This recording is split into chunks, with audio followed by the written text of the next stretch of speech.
warahmatullahi wabarakatuh. Hai semuanya, nama saya Afifah Nuraini. Kali ini saya akan membahas tentang self-love. Kenapa sih harus membahas self-love? Jadi, self-love itu kan mencintai diri sendiri ya. Nah, hal ini tuh saya muncul karena adanya kekhawatiran dalam diri saya, atau mungkin teman-teman semua, dimana kita tuh hampir tiap hari kan buka postingan atau buka medsos, terus ngelihat postingan teman-teman kita, entah itu di Instagram, WhatsApp, atau maupun Twitter. Dan itu tuh kadang bikin kita sebel gitu ya. Entah itu malah jadi insecure, atau jadi gak bahagia, banding-bandingkan hidup kita dengan hidup teman kita. Dan itu tuh malah jadi kita lupa sebenarnya diri kita itu siapa gitu kan. Ikut-ikut teman, misalkan teman kayaknya bahagia deh dengan membeli barang ini, atau misalkan kayaknya seneng deh kalau misalkan punya teman seperti ini, kayak gitu kan. Nah, atau kayaknya malah kalau misalkan diri aku kayak dia, kayaknya banyak temennya deh, nah kayak gitu. Nah, hal ini tuh malah jadi membuat kita hilang arah. Nah, makanya kenapa saya ingin membahas tentang self-love itu sendiri.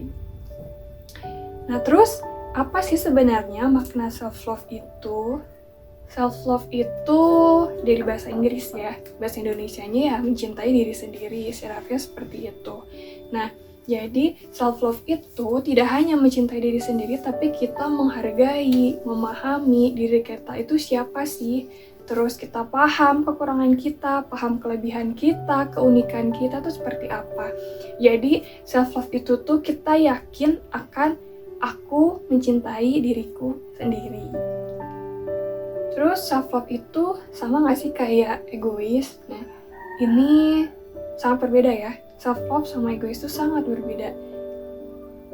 Dengan kita self-love, itu sebenarnya kita ini merasa cukup dengan diri sendiri, merasa enough gitu ya. Jadi kita tidak meminta imbalan atas apa yang sudah kita lakukan terhadap orang lain gitu. Sedangkan kalau egois biasanya terkesan meminta imbalan dari orang lain, pengen dipuji. Itu tuh terkesan egois sama dirinya sendiri. Padahal kalau misalkan self-love itu tidak seperti itu. Ketika kita udah mencintai diri sendiri, otomatis kita itu akan bisa berbaur dengan orang lain dan memahami situasi di lingkungannya ketika dia berada, seperti itu. Coba deh kita lihat teman-teman kita yang selalu ceria. Dia kalau misalkan berbicara dengan kita tuh energi positifnya muncul. Nah, ini tuh berimbas kan kepada kita. Nah, tanpa dia meminta imbalan pun, kita tuh merasa, oh iya ini kayaknya dia tuh tulus gitu kan. Dia tulus memuji kita, dia tulus membantu kita. Nah, ini tuh ciri orang yang sudah menyadari akan self-love itu sendiri. Seperti itu. Sulit gak sih kita menyadari akan self-love itu sendiri? Jujur, sulit. Kenapa? Kita butuh waktu untuk bisa mencapai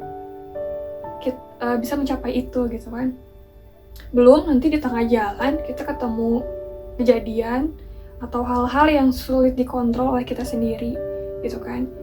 Ya, untuk menghindari itu atau untuk kita bisa terus istiqomah untuk menjalani self-love ini ya dari kita sendiri gitu kan. Kita harus bisa tahu gimana cara menghandle atau mengkontrol situasi luar yang terjadi di kehidupan kita gitu. Bagaimana cara kita bisa menyadari akan self-love itu sendiri, teman-teman? Pertama-tama, teman-teman harus tahu dulu teman-teman itu tipe orang seperti apa, kayak gitu. Terus teman-teman cari kelebihan teman-teman seperti apa, kekurangannya, terus keunikan kita, sampai pada kita tuh bahagia seperti apa, gitu kan. Jangan sampai kita bahagia dengan cara menggantungkan kebahagiaan kita pada seseorang atau suatu benda. Kenapa? Pernah gak sih kalian tuh lagi dekat atau mungkin bahagia ketika ada seseorang. Terus atau enggak kalian bahagia ketika kalian membeli suatu barang, entah itu baju, entah itu tas, entah itu barang-barang branded gitu kan. Dan pada akhirnya kalian tuh sebenarnya tidak merasa puas, tidak bahagia sebenarnya. Kenapa? Karena ketika kita menggantungkan diri kepada orang lain, dan ketika orang lain itu menjauh atau mungkin menghilang dari kehidupan kita, kita akan mungkin terpuruk atau mungkin kita seperti kehilangan arah, seperti itu. Dan ketika kita menggantungkan kebahagiaan kita kepada benda-benda, itu ketika benda itu hilang, mungkin hilang kebahagiaan kita, gitu kan. Nah, hal ini yang harus kita ketahui, bahwa kebahagiaan kita itu bagaimana. Kita bahagia itu seperti apa, gitu kan.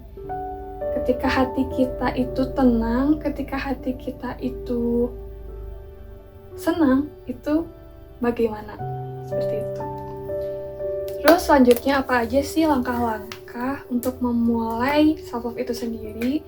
Yang pertama, kita itu harus ada self-awareness dulu nih. Menyadari diri sendiri, sadar dulu kita itu seperti apa, kekurangan, kelebihan kita.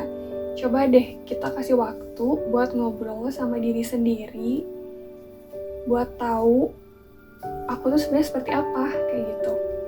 Nah, dengan tidak menghakimi kita sendiri. Terkadang ketika kita ngobrol dengan diri sendiri, kita tuh malah jadi, kenapa sih aku tuh seperti ini gitu kan? Kenapa sih waktu itu gak kayak gini aja gitu? Malah jadi gak bersyukur kayak gitu. Nah, harusnya kita ngobrol dengan diri sendiri, kita kenali diri sendiri dengan cara, aku tuh kayak gimana? Aku tuh, kekurangan aku tuh seperti ini ya, kelebihan aku tuh seperti ini. Kalau misalkan aku kayak gini, berarti apa sih yang harus aku lakukan? Seperti itu. Ketika kita sudah sadar dengan diri sendiri, selanjutnya kita harus ada self-worth atau menghargai diri sendiri. Kita hargai kelebihan dan kekurangan kita dengan bersyukur atas segala apapun yang sudah kita alami. Momen-momen negatif, pengalaman-pengalaman negatif dulu, pasti kita semua ini punya masa lalu. Itu kita jadikan sebuah batu loncatan untuk menjadi hidup yang lebih baik lagi, kayak gitu. Kita damai dengan diri sendiri, seperti itu. Terus selanjutnya adalah self-esteem atau percaya diri. Munculnya self-esteem ini sebenarnya itu turunan dari harga diri. Kalau kita udah menghargai diri sendiri, otomatis muncul rasa percaya diri dalam diri kita. Kita percaya diri untuk melakukan apapun. Kita percaya diri untuk menjadi apapun, seperti itu. Kenapa sih kita harus percaya diri? Jelas, ketika kita percaya diri, kita tuh akan menghargai hidup kita sendiri. Langkah selanjutnya adalah self-care atau merawat diri sendiri. Nah, ketika kita sudah mengenal diri kita, otomatis kita akan mudah untuk merawat diri sendiri. Kita tahu hal apa yang harus kita lakukan ketika kita sedang, misalkan ketika kita sedang sedih, karena kita nggak mungkin nggak sedih, ya kan? Kita tahu apa yang harus kita lakukan. Misalkan, kalau misalkan kita sedih, kita beribadah, gitu kan? Kita mengenal pencipta kita, seperti itu. Atau mungkin bisa juga dengan cara hal-hal yang lain. Ketika kita membutuhkan orang lain, kita misalkan bergaul dengan teman-teman, kita main dengan teman-teman, curhat sama teman-teman, seperti itu. Pokoknya, di merawat diri sendiri ini kita tahu apa yang harus kita lakukan agar tubuh kita ini tidak sakit, seperti itu. Tidak hanya sakit secara fisik, namun secara mental juga, seperti itu. Nah, mungkin sampai sini pembahasan tentang self-love. Pesan terakhir saya, ingat, kita ini layak dan berhak untuk hidup. Kita ini berharga. untuk diri sendiri dan untuk orang lain. Jangan lupa untuk mensyukuri apa yang sudah Pencipta berikan kepada kita, walaupun itu sulit. Dan jangan lupa tetap bertahan. Terima kasih, mohon maaf jika ada salah-salah kata, karena saya masih belajar. Wassalamualaikum warahmatullahi wabarakatuh.